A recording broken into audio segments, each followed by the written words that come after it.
आप सभी का बहुत बहुत स्वागत है हमारे YouTube channel fact science word में। डियर, हमने पिछली वीडियो में जाना था कि जनन क्या होता है और ये कितने प्रकार का होता है। उसमें हमने अलैंगिक जनन के बारे में डिटेल में समझा था। आज का जो हमारा टॉपिक रहेगा वो रहेगा लैंगिक जनन यानी कि सेक्सुअल रिप्रोडक्शन। इसको कितने पार्ट्स में डिवाइड किया गया है ताकि स्टडी करने में आसानी रहे। इन सभी पहलुओं पर हम विस्तार से चर्चा करेंगे। तो फ्रेंड्स, अगर आप हमारे चैनल पर नए हैं तो हमारे चैनल को सब्सक्राइब कर दीजिए और एक जिम्मेदारी लीजिए आप कि इस वीडियो को इतना शेयर कीजिए ताकि जितने भी स्टूडेंट्स जिनको इसकी ज़रूरत है वो इसका फ़ायदा ले सकें, इसका बेनिफिट ले सकें। डियर, आपकी स्टडी की सहजता और सरलता के लिए मैंने एक ऐप तैयार किया है और उस ऐप में हमारे हैंड रिटन नोट्स हैं। वो ऐप आप प्ले स्टोर से डायरेक्ट डाउनलोड कर सकते हैं। उस ऐप की लिंक हमारे डिस्क्रिप्शन बॉक्स में नीचे दी गई है। आप उस लिंक से डायरेक्ट हमारे हैंड रिटन नोट्स फ्री में डाउनलोड कर सकते हैं। तो चलिए बिना टाइम वेस्ट किए हुए हम लेसन को शुरू करते हैं। डियर, जैसा कि मैं पहले ही बता चुका हूँ कि जनन की दो मुख्य विधियाँ होती हैं, वो है लैंगिक जनन और अलैंगिक जनन, जिसमें हम अलैंगिक जनन के बारे में विस्तार से पढ़ चुके हैं। अलैंगिक जनन क्या होता है, जिसमें सिर्फ एक ही जनक की आवश्यकता होती है। और दूसरा महत्वपूर्ण बिंदु वहाँ जो याद करने वाला था वो ये था कि अलैंगिक जनन में क्लोन बनता है। क्लोन क्या होता है ये, यानी कि जो उसकी संततियाँ होंगी, जो अलैंगिक जनन से नई संततियाँ उत्पन्न होंगी, वो अपने जनक के बिल्कुल समरूप और समान होंगी। उनकी जितनी भी कैरेक्टरिस्टिक्स होंगी वो अपने जनकों के जैसी ही होंगी। जबकि लैंगिक जनन क्या है, इसमें दो विपरीत लिंग वाले जनकों की आवश्यकता होती है। यहाँ पर दो विपरीत लिंग वाले जनकों से तात्पर्य यह है कि एक नर होगा, दूसरा मादा होगा। जो नर होगा उससे नर युग्मक का निर्माण होगा और जो मादा होगी उससे मादा युग्मक का निर्माण होगा। और नर तथा मादा दोनों युग्मक मिल करके युग्मनज का निर्माण करते हैं, यानी कि जाइगोट बनाते हैं। और यही जाइगोट विकसित होकर के एक नए शिशु का विकास करता है। देखिए, लैंगिक जनन को इसके अध्ययन के लिए जो विद्वान हैं उन्होंने 3 भागों में बांटा है। अच्छा, ये बताने से पहले एक बात और मैं क्लियर कर दूं कि अलैंगिक जनन में तो क्लोन बनता था, लेकिन लैंगिक जनन में क्लोन नहीं बनता है। इसका कारण क्या है? इसका कारण देखिए यहीं से स्पष्ट होता है। आपको यहाँ पर लाइन दिख रही है कि लैंगिक जनन संपन्न होता है, उसके परिणाम स्वरूप जो संतति उत्पन्न होती है वह अपने जनकों से अथवा आपस में समरूप नहीं होती है। इसका रीज़न ये है कि जो अलैंगिक जनन है वो दो विपरीत लिंग वाले जनकों से होता है। और जो विपरीत लिंग वाले जनक होंगे तो उनका दोनों का डीएनए जो होगा अलग अलग होगा।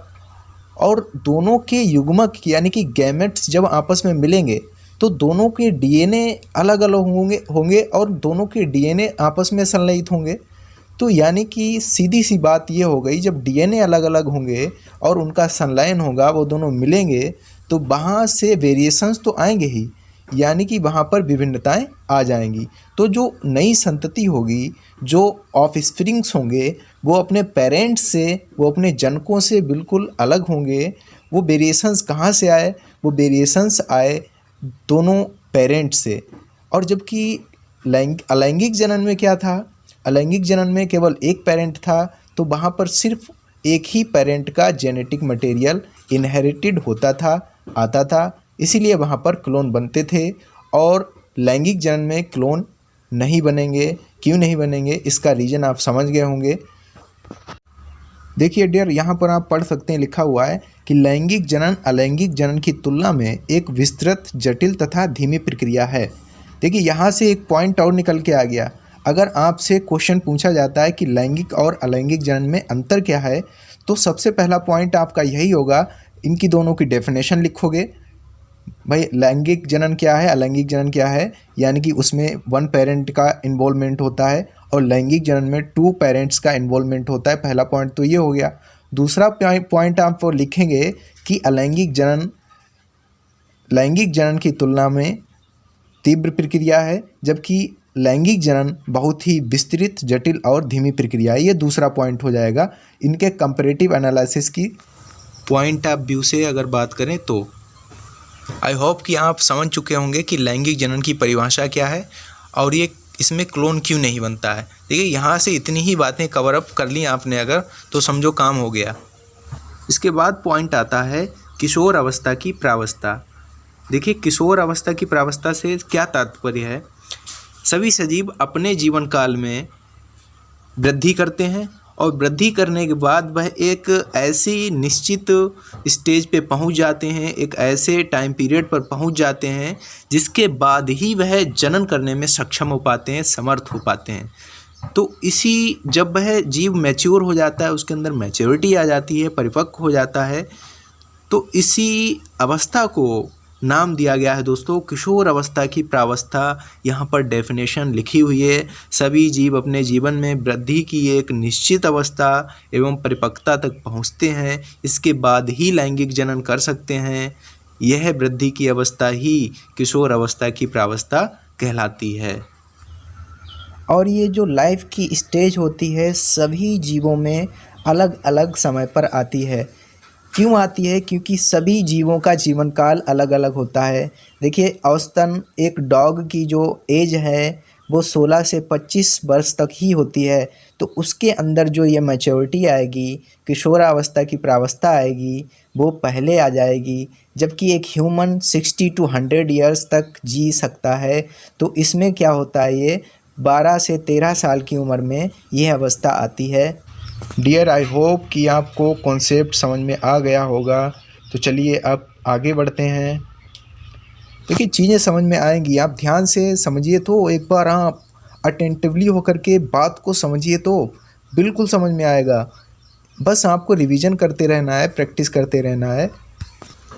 चलिए डियर, एक और कॉन्सेप्ट आ गया है, बिल्कुल इसी से जुड़ा हुआ है। अगर आपने अभी हमारी बात ध्यान से सुनी होगी तो यह आपको बिल्कुल अभी जस्ट क्लियर हो जाएगा। देखिए यहाँ पर लिखा हुआ है कायिक प्रावस्था। अभी हमने बात करी थी किशोरा अवस्था की प्रावस्था, वही यहाँ पर है कायिक प्रावस्था कौन सी होती है। सभी जीव क्या करते हैं, अपने पूरी लाइफ में वृद्धि करते हैं। एक बच्चे का जन्म होता है तो पहले वो 9 मंथ्स का होता है, फिर 10 मंथ्स का होता है, 1 ईयर, आफ्टर 2 ईयर, 3 ईयर, इस तरीके से वह वृद्धि करता रहता है। और लगातार वृद्धि करने के बाद एक ऐसा निश्चित समय आता है जब उसके अंदर रिप्रोड्यूस करने की एबिलिटी आ जाती है, कैपेसिटी आ जाती है, क्षमता आ जाती है, सामर्थ्य आ जाती है, हम कुछ भी बोल लें। तो उस स्टेज के बाद ही वह क्या कर सकता है, जनन कर सकता है, रिप्रोडक्शन कर सकता है। तो इसको तो हमने बोला था किशोरावस्था की प्रावस्था। ठीक इसी प्रकार से पौधा भी क्या होता है, पहले छोटा होता है, उसमें लगातार वृद्धि होती रहती है और वृद्धि होने के बाद वह अपने जीवन काल में एक ऐसी निश्चित स्टेज पे पहुंचता है, एक ऐसी अवस्था में पहुंचता है, उसके बाद ही वह क्या देता है, फल देता है, हमको फूल आता है उसमें।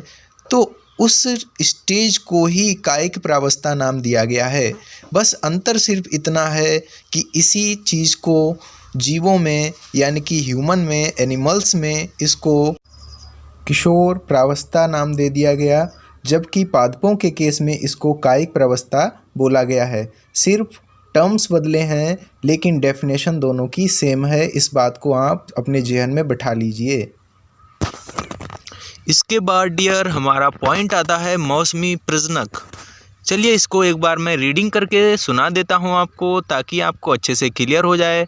कुछ जीव जो कि अधिकांशतः स्तनधारी, विशेषकर प्राकृतिक रूप से वनों में रहते हैं, वे अपने जनन प्रावस्था के दौरान अनुकूलित परिस्थितियों में ऐसे चक्रों का प्रदर्शन करते हैं। इसी कारण इन्हें ऋतुनिष्ठ अथवा मौसमी प्रजनक बोलते हैं या मौसमी प्रजनक कहलाते हैं।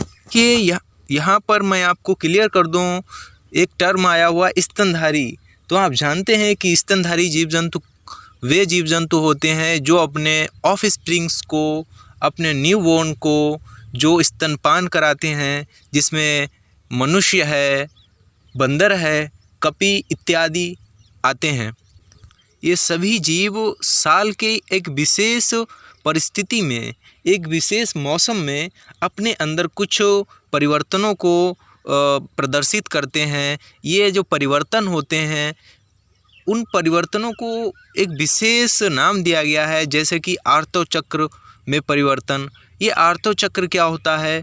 आर्तो चक्र का मीन्स होता है कि जब जो गर्भाशय ग्रीवा होती है, जो गर्भाशय की जो वॉल होती है, यानी कि जो यूट्रस वॉल है वो थिक हो जाती है, और यदि अंडाणु का फर्टिलाइजेशन ना हो तो वो यूट्रस वॉल क्या होती है, उसका ब्रेकडाउन होना शुरू हो जाता है, और ब्रेकडाउन होने के बाद वो ब्लड एंड म्यूकस की फॉर्म में बाहर आता है। यह साइकिल हर मंथ चलता है, इसीलिए इसको आर्तो चक्र भी बोलते हैं। तो इस प्रकार के जो जीव जंतु होते हैं उनको मौसमी प्रजनक बोलते हैं। इनके अंदर जो जनन करने की जो क्षमता होगी वो तो पूरे वर्ष भर रहेगी, लेकिन ये कुछ विशेष परिस्थितियों में ही अंडाणु को निषेचित कर पाते हैं, या इनके अंदर जो अंडाणु होगा वो एक विशेष फेवरेबल कंडीशन में ही फर्टिलाइज होगा। इसीलिए इसको बोला जाता है मौसमी प्रजनक। आई होप कि आपको क्लियर हो चुका होगा। इसके बाद आता है सतत प्रजनक, यानी कि कंटिन्यूअस ब्रीडर्स। ऐसे स्तनधारी जो जनन के लिए पूरे वर्ष भर सक्रिय रहते हैं, यानी कि जिसके अंदर हमेशा ऐसी प्रक्रियाएं चलती रहती हैं, आर्त चक्र की प्रक्रिया हमेशा चलती रहती है, और ये जीव हमेशा जनन के लिए सक्रिय रहते हैं, इसीलिए इनको सतत प्रजनक बोला गया है। देखिए, मौसमी प्रजनक और सतत प्रजनक में अंतर आपको समझ में आ गया होगा। मौसमी प्रजनक जो होते हैं वो एक विशेष अनुकूलित परिस्थिति में ही जनन करते हैं, जबकि सतत प्रजनक जो होते हैं जनन के लिए हमेशा सक्रिय रहते हैं। ये इनका एक विशिष्ट अंतर है। आई होप यहाँ तक आपको बिल्कुल क्लियर हो चुका होगा। देखिए, आपको मेरे डिस्क्रिप्शन बॉक्स में नीचे हैंड रिटन नोट्स भी मिल जाएंगे, और उस लिंक को आप फॉलो करेंगे तो आप डायरेक्ट PDF डाउनलोड कर सकते हैं। चलिए आगे चलते हैं। डियर, इससे पहले कि हम लैंगिक जनन को विस्तार से समझें, पहले हम कुछ टर्म विशेष पर नज़र डाल लेते हैं। जैसे कि सबसे पहला टर्म है द्विलिंगी। तो इसका क्या अर्थ है? द्विलिंगी, देखिए नेम से ही पता चल रहा है, जिसमें द्विलिंगी का मीन्स होता है जिनमें नर तथा मादा दोनों प्रकार के विशेषताएं पाई जाएं, जिसमें दोनों प्रकार के गैमेट्स का फॉर्मेशन हो, वो द्विलिंगी होते हैं। एक लिंगी जिसमें या तो नर होगा या मादा जननांग पाया जाएगा, इन दोनों जननांगों में से कोई एक पाया जाता है तो उसको एक लिंगी बोलते हैं। फंजाई व पादपों में द्विलिंगी को उभयलिंगी भी बोलते हैं। फंजाई और पादपों के केस में जो द्विलिंगी होता है, बाइसेक्सुअल होता है, उसको उभयलिंगी नाम भी दिया गया है। तो इसमें आप कंफ्यूज ना हो कि सर द्विलिंगी अलग और उभयलिंगी अलग। तो अगर ये टर्म आता है तो आप वही डिफिनेशन लिखेंगे, जो द्विलिंगी की है वही उभयलिंगी की है। इसके कुछ एग्जाम्पल्स हैं, जैसे कि केंचुआ। केंचुआ क्या है? एक बाइसेक्सुअल है, ये द्विलिंगी है। इसमें male gamete and female gamete दोनों का फॉर्मेशन होता है। देखिए, आपको यहाँ पे सर्किल में दिख रहा होगा, ये केंचुए का चित्र है, ये इसका डायग्राम है। ये इसका वृषण कोश है जिसमें मेल गेमेट्स का फॉर्मेशन होता है, और ये नीचे जो है ये अंडाशय है जहाँ पर फीमेल गेमेट्स का फॉर्मेशन होता है, और इसके बाद दोनों में फर्टिलाइजेशन होता है, और इससे फिर नए केंचुए का निर्माण होता है, एक न्यू ऑफस्प्रिंग जनरेट होता है। डियर, मैं इस वीडियो में सारी चीज़ों को कवर अप नहीं कर पाया हूँ क्योंकि वीडियो ज़्यादा लंबी होती जा रही है। तो नेक्स्ट वीडियो में पार्ट 3 में इस लेसन से जुड़ी हुई सारी बातों को मैं डिस्कस कर लूँगा। तो नेक्स्ट वीडियो देखने के लिए आप हमारे चैनल को सब्सक्राइब कर दीजिए, और इस वीडियो को इतना शेयर कीजिए ताकि सारे स्टूडेंट तक, ज़्यादा से ज़्यादा स्टूडेंट तक ये वीडियो पहुँचे और वो इसका बेनिफिट ले सकें। इसी के साथ दोस्तों मुझे दीजिए इजाज़त। Bye bye, take care. फिर मिलते हैं नेक्स्ट वीडियो में।